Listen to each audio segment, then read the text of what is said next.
నాలాంటి తల్లులు ఎంతమంది ఉన్నారు. మా అమ్మాయికి ధైర్యం చచ్చిపోయేంత పిరికిది కాదంటే నా కూతురు చాలా ధైర్యం కలది. నా కూతుర్ని వాళ్ళందరూ కలిసి ఏం చేసి చంపారో సార్. పెళ్లి చేసుకున్న కానించి మనశ్శాంతిగా ఉంచింది లేదు సార్. నా బిడ్డకి కొంచెం అన్యాయం చేయండి సార్. నాలాంటి ఆడవాళ్ళని కొంచెం కాపాడండి సార్. మీకు మీడియా ముఖంగా మీకు దండం పెడుతున్నాను సార్. వాళ్ళని ఒకసారి మాకు చూపించమంటే చూపించట్లేదు సార్. వాళ్ళని నా కూతుర్ని ఏం చేశారో, ఎంత చిత్రహింసలు పెట్టారో సార్ నేను చెప్పలేను. అమ్మ ఫోన్ చేయకోకుండా ఒక్కరోజు కూడా ఉండదండి నా కూతురు నాతో మాట్లాడుకోకుండా. అలాంటిది 2 రోజుల నుంచి ఫోన్ చేయలేదండి. ఏం జరిగిందో నేను ఊహించుకోగలను సార్. మీ అందరికీ దండం పెట్టి చెప్తున్నానండి, నా కూతురికి నాకు అన్యాయం చేయకండి. నా కూతురు నాకు రాదండి. వాళ్ళు నేనే అనుభవిస్తున్న బాధ నాకు ఎవరు ఇస్తారండి బాబు. మేము ఖమ్మంలో ఉంటాం సార్. వాళ్ళు ఇక్కడ ఉంటారు, హైదరాబాద్లో ఉంటారు, సుఖంగా బతుకుతారు, ఉద్యోగాలు చేసుకొని సుఖంగా ఉంటారని ఇచ్చాం సార్. మేము అమ్మాయిని ఇట్లా చేసుకోలేదు సార్. వాళ్ళు భక్తి అనే ముసుగు కప్పుకొని వచ్చారు సార్ మా దగ్గరికి, మా సంబంధం కోసము. భక్తులు కదా, ప్రశాంతంగా ఉంటారు కదా, దేవుడికి దండం పెట్టుకొని ఒక ముద్ద తిని నిమ్మలంగా ఉంటారు అనుకున్నాం సార్. మేము భక్తి అనే ముసుగు తగిలించుకొని వచ్చి మా అమ్మాయినే లేకోకుండా మాయం చేశారు సార్.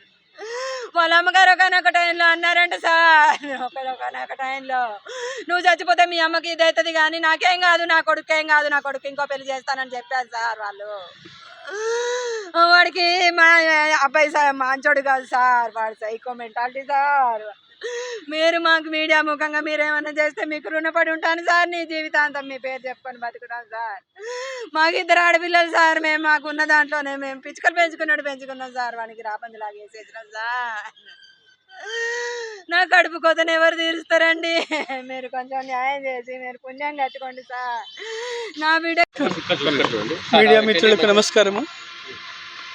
మా అమ్మాయిని 2021 సెప్టెంబర్ 1వ తారీఖు నాడు ఘనంగా వివాహం రాజశేఖర్ గారితో వివాహం జరిపించి పంపించడం జరిగింది.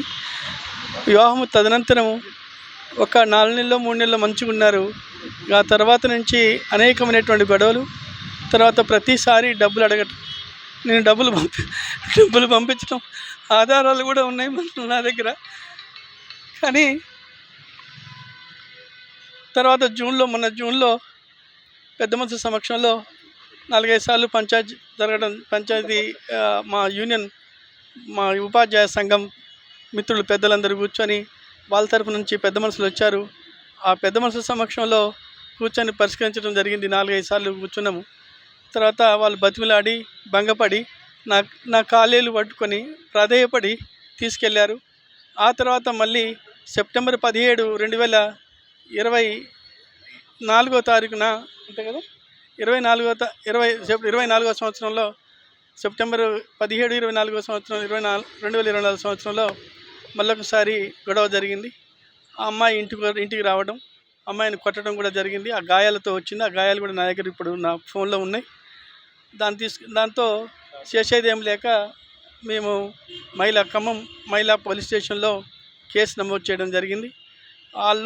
ఆ పోలీస్ స్టేషన్లో వాళ్ళు కౌన్సిలింగ్ 4-5 సార్లు కౌన్సిలింగ్ నిర్వహించి పెద్ద మనుషుల సమక్షంలో మళ్ళీ పంచాయతీ కూర్చొని పరిష్కారం చేసుకొని ఇక నుంచి మంచిగానే ఉంటాము. తల్లి కూడా హామీ ఇచ్చింది, వచ్చినటువంటి పెద్ద మనుషులు కూడా హామీ ఇచ్చారు, మీకేం బాధ లేదు, ఇక నుంచి మేమున్నాము, మీ పెద్ద మనుషులను పరిశు చేస్తాం. అదేవిధంగా వాళ్ళ అత్తయ్య గారు మా అమ్మాయి వాళ్ళ అత్తగారు కూడా పరిశు చేస్తాను, ఇంకేమి లేదు అని చెప్పేసి బతిమిలాడి భంగపడి మళ్ళీ తీసుకెళ్ళి మా అమ్మాయిని నానా హింస పెడుతూ మొన్న ఈ మధ్య కాలంలో డబ్బులు కావాలంటే మన పోయిన మంగళవారం అంటే 6వ తారీఖు మంగళవారం 6 మే 2025న నేను డబ్బులు కావాలంటే 25,000 కూడా వేయటం జరిగింది. కానీ అన్ఎక్స్పెక్టెడ్గా మా అమ్మాయిని చిత్రహింసలు పెట్టి అసలు శరీరం మీద విపరీతమైనటువంటి గాయాలు, శరీరం మొత్తం కమిలిపోయి నల్లగా ఉంది. కుటుంబ సభ్యులు అందరూ కలిసి వాళ్ళ అమ్మగారు, మా అల్లుడైన రాజశేఖర్ గారి అమ్మగారు, వాళ్ళ తమ్ముడు గారు రాధాకృష్ణ అని వాళ్ళ బావగారు, వాళ్ళ అక్క భార్గవి గారు అందరూ కలిసి మాత్రమే హత్య చేసినట్లుగా ఉంది. ఆ బెడ్కిను ఆ ఫ్యాన్కి కూడా 5 అడుగుల 4 ఇంచులు మాత్రమే ఉంది. మా అమ్మాయి 5 అడుగులు ఉంటుంది. 4 ఇంచులలో ఎలా జరుగుతుందో నాకు అర్థం కావట్లేదు. ఇది ఖచ్చితంగా ఇది వాళ్ళు చేసినటువంటి పని, హత్య చేసినటువంటి పనిగా నేను భావిస్తున్నా. అంతేకాకుండా నిన్న ఉదయం 11:04 మా మిస్సెస్ ఫోన్ చేసింది మా అమ్మాయికి. ఫోన్ చేసిన సందర్భంలో మా అమ్మాయి ఫోన్ ఎత్తలేదు. అంటే ఫోన్ చేసిన తర్వాత మా అమ్మాయి ఎప్పుడైనా 10 నిమిషాలకో పావు గంటకో కనీసం రిటర్న్ కాల్ చేస్తుంది. కానీ అలాంటి కాల్ ఏమీ చేయలేదు. అంటే ఆ 11 గంటల లోపులోనే మా అమ్మాయి జరిగిపోయినట్లుగా మేము భావిస్తున్నాం. కాబట్టి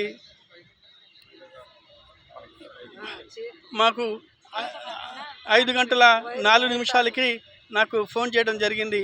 మా అమ్మాయి చనిపోయేటువంటి వ్యక్తి కూడా కాదు, మంచి ధైర్యం గల వ్యక్తి, మంచిగా మాట్లాడుతుంది. మరి అలాంటి వ్యక్తిని ఎలా చంపారో నాకు అర్థం కావట్లేదు. ఒకవేళ మహిళలు ఎవరైనా చనిపోదలుచుకుంటే ఆ చీరతోనో ఆ చున్నీతోనో వేసుకొని జరిగిపోతారు. కానీ వైరు పెట్టి చంపడం జరిగింది. అందులో తీవ్రమైనటువంటి గాయాలు ఉండటం, ఆ శరీరం మొత్తం కూడా కమిలిపోయి ఉండటం మేము గమనించాం.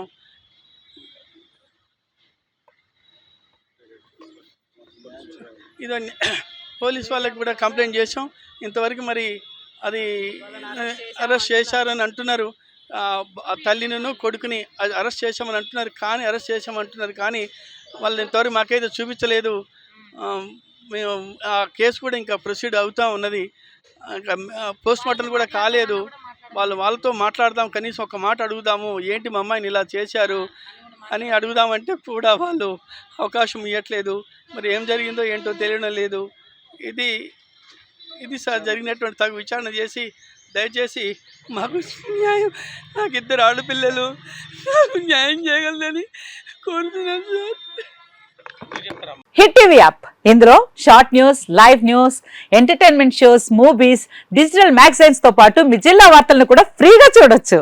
ఇంకెందుకు ఆలస్యం, వెంటనే హిట్ టీవీ యాప్ ని డౌన్లోడ్ చేసుకుని ఫ్రీగా ఎంటర్టైన్మెంట్ పొందండి. Hit TV app. Hit TV app. Please download hit TV app. Hit TV app ని ఫ్రీగా డౌన్లోడ్ చేసుకొని ఎంజాయ్ చేయండి. మీకు నచ్చిన ఎంటర్టైన్మెంట్ కోసం హిట్ టీవీ యాప్ ని ఫ్రీగా డౌన్లోడ్ చేసుకొని ఎంజాయ్ చేయండి. హిట్ టీవీ యాప్ ని డౌన్లోడ్ చేసుకుని ఆస్వాదించండి, ఆశీర్వదించండి. ఇంతమంది సెలబ్రిటీలు హిట్ టీవీ యాప్ ని డౌన్లోడ్ చేసుకోండి అని చెప్తున్నారంటే ఎంత మంచి యాప్ ఆలోచించండి. అమెరికాలో చదవాలనుకునే వాళ్ళకి విశ్వసనీయమైన పేరు మన శౌర్య కన్సల్టెన్సీ. UK లో 1 year masters, 2 years work permit up to 5 years visa. Contact Saurya Consultancy. Contact 89851 89851.